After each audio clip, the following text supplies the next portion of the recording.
નમસ્તે ખેડૂત મિત્રો, ખેડૂત માહિતી કેન્દ્ર ચેનલમાં આપનું હાર્દિક સ્વાગત છે। ખેડૂત મિત્રો, જો આપ અમારી ચેનલ પર પહેલી જ બાર હો તો ખેડૂત માહિતી કેન્દ્ર ચેનલને સબસ્ક્રાઇબ કરો, શેર કરો અને લાઇક કરો કે આપ સુધી અમારા આવનો ઓડિયો પહોંચતા રહે। હવામાન વિભાગની નવી આગાહી।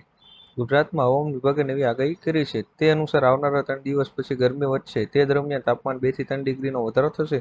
ગરમી વધતા લોકોને પરસેવાથી રેબઝેબ થવાનો વારો આવવાનો છે। હાલ પશ્ચિમ ઉત્તરના પવન ફૂંકાઈ રહ્યા છે, જેના કારણે આવતા 3 દિવસ તાપમાનમાં હાલ જેવું રહેશે। જ્યારે 3 દિવસ બાદ પવનની દિશા બદલાતા તાપમાનમાં વધશે। આ આગાહી મુજબ હાલ રાજ્યમાં વરસાદની કોઈ સંભાવના નથી। 1 એપ્રિલથી લાગુ થશે આ નવા નિયમો। 1 એપ્રિલ 2024થી નવા નાણાકીય વર્ષની શરૂઆત થઈ રહી છે। નવા નાણાકીય વર્ષથી શરૂઆત સાથે જ દેશમાં ઘણા ફેરફારો થઈ રહ્યા છે। આ ફેરફારની સીધી અસર તમારા ખિસ્સા પર પડશે।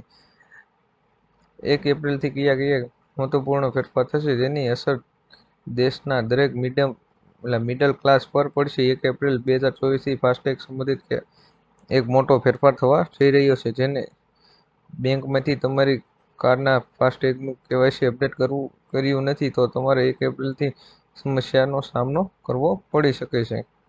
ગુજરાતમાં ખેડૂતોના દેવા થશે માફ। ખેડૂત દેવા માફ કરવાને લઈને સરકાર અને ખેડૂત આગેવાનો વચ્ચે ફરી એકવાર મામલો ગરમાયો। આ વર્ષે કમોસમી વરસાદ અને બજારમાં મંદીને કારણે ખેડૂતોને ભારે નુકસાન થયું છે અને ખેડૂતો પાસે જૂના દેવા ભરવા માટે પણ પૈસા નથી, જેથી ખેડૂતોને દેવાના ભારમાંથી રાહત આપવા દેવા માફ કરી ખેડૂતોને સહાય આપવામાં આવે તેવી માંગ કરવામાં આવી રહી છે। જ્યારે છેલ્લા 15 વર્ષમાં દરેક રાજ્યમાં ખેડૂતોના દેવા માફ થયા છે, પણ આપણા ગુજરાતમાં કેમ નથી થતા? 17મો હપ્તો ક્યારે આવશે? 28 ફેબ્રુઆરી 2024ના રોજ કેન્દ્ર સરકાર દ્વારા 2000 રૂપિયાનો 16મો હપ્તો ખેડૂતોના ખાતામાં ટ્રાન્સફર કરવામાં આવ્યો છે।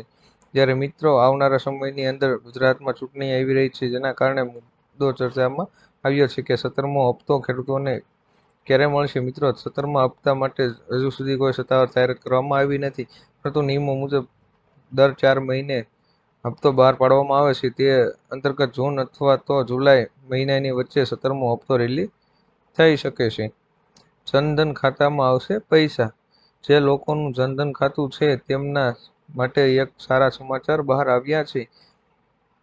આવનારી લોકસભાની ચૂંટણી પહેલા સરકારે રજૂઆત કરી છે કે જેમનું જનધન બેંકમાં ખાતું હોય તેમને પૈસા આપવામાં આવશે।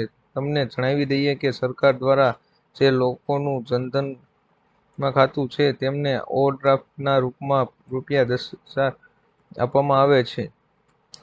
જો તમારા બેંક એકાઉન્ટમાં પૈસા નથી તો તમે આ રકમ મેળવી શકો છો અને તેનો ઉપયોગ કરી શકો છો। આ રકમ મેળવવા માટે તમારે જનધન બેંકમાં જવું પડશે અને ઓવરડ્રાફ્ટની સુવિધા મેળવવી પડશે।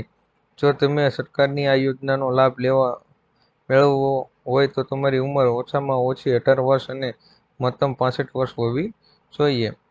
અકસ્માત બાદ 50,000ની સહાય। રાજ્યમાં માર્ગ અકસ્માતોના બનાવો વધી રહ્યા છે, ત્યારે ગુજરાત સરકારે એક મહત્વની જાહેરાત કરી છે। જે મુજબ સરકારમાં કોઈપણ સ્થળે કોઈપણ વ્યક્તિ માર્ગ અકસ્માતમાં ઈજાગ્રસ્ત થાય તો તેને નજીકની સરકારી કે ખાનગી હોસ્પિટલમાં તાત્કાલિક સારવાર આપવામાં રાજ્ય સરકાર તરફથી 50,000 રૂપિયાની સહાય આપવામાં આવે છે। ઈજાગ્રસ્ત વ્યક્તિને 48 કલાકમાં જ વિવિધ જાતની તમામ પ્રકારની સારવાર મળે રહે અને તેના જીવ બચી જાય તે હેતુથી સરકારે આ રકમ સીધી જ હોસ્પિટલને આપવી પડશે। આજના સૌથી મોટા ખેડૂત સમાચાર। રાજકોટ માર્કેટ યાર્ડમાં આજે જણસીની ઢગલા મોઢે આવક થઈ રહી હતી। વહેલી સવારથી જ ખેડૂતોને પોતપોતાના પાક લઈને માર્કેટ યાર્ડમાં પહોંચી રહ્યા છે। કપાસની 2,000 ક્વિન્ટલ આવક થઈ હતી। કપાસના ભાવની વાત કરવામાં આવે તો એક મણના કપાસના ખેડૂતોને 1,375 થી 1,680 રૂપિયા મળ્યા હતા। રાજકોટ માર્કેટ યાર્ડમાં આજે ખેડૂતોને કપાસના સારા ભાવ મળ્યા હતા, જેથી ખેડૂતોમાં એક અલગ જ ખુશી જોવા મળી હતી, કારણ કે છેલ્લા ઘણા સમયથી ખેડૂતોને કપાસના ભાવ 1,500 આસપાસ જ મળી રહ્યા હતા, પણ આજે ખેડૂતોને કપાસ ₹1680 ભાવે મળી રહ્યો છે. ખેડૂતો માટે નવી યોજના. કેન્દ્રીય કેબિનેટ ખેડૂતોના હિતમાં એક મોટી જાહેરાત એટલે કે યોજનાને મંજૂરી આપી દીધી છે. કેન્દ્રીય કેબિનેટમાં 3.70 લાખ કરોડના ખર્ચવાળી પીએમ પરમાન યોજનાને મંજૂરી આપી દીધી છે. આ યોજના હેઠળ કેન્દ્ર સરકાર રાજ્યોને વૈકલ્પિક ખાતરોને પ્રમોટ કરવા માટે ગ્રાન્ટ આપશે.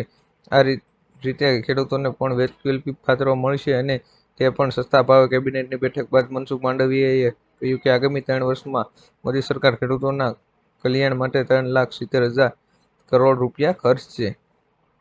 બાકી ખેડૂતોને ₹4,000નો હપ્તો. પીએમ કિસાન સન્માન નિધિ યોજનાનો ₹2,000નો 16મો હપ્તો 28 ફેબ્રુઆરી 2024ના રોજ ખેડૂતોના ખાતામાં ટ્રાન્સફર કરવામાં આવ્યો છે. પીએમ કિસાન યોજના હેઠળ આપવામાં આવેલ દરેક હપ્તા 4 મહિનાના અંતરાલ સાથે ચૂકવવામાં આવે છે.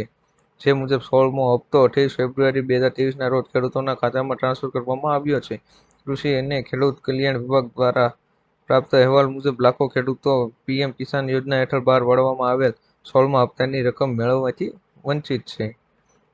આરબીઆઈનો મોટો નિર્ણય. આરબીઆઈએ બેંકો અને ફાઇનાન્સ કંપનીઓની મનમાનીને દૂર કરીને ક્રેડિટ કાર્ડ સંબંધિત નિયમોમાં મોટો ફેરફાર કર્યો છે. આરબીઆઈએ ગ્રાહકોને તેમની ઈચ્છા મુજબ ક્રેડિટ કાર્ડ વિકલ્પ પસંદ કરવાનો અધિકાર આપ્યો છે. તેમજ હવે ગ્રાહકો બિલિંગ સ્ટાઇલનો વિકલ્પ જાતે પસંદ કરી શકશે. ગ્રાહકો બિલિંગ સ્ટાઇલમાં પણ ફેરફાર કરી શકશે. નવા નિયમ અનુસાર કાર્ડ ધારકો તેમની ઈચ્છા મુજબ કોઈપણ નેટવર્ક પસંદ કરી શકશે. ખેડૂત મિત્રો, અવનવા વિડીયો જોવા માટે અમારી ચેનલ ખેડૂત માહિતી કેન્દ્ર ચેનલને સબસ્ક્રાઇબ કરો, શેર કરો અને લાઇક કરો કે આપ સુધી મારા અવનવા વિડીયો પહોંચતા રહે.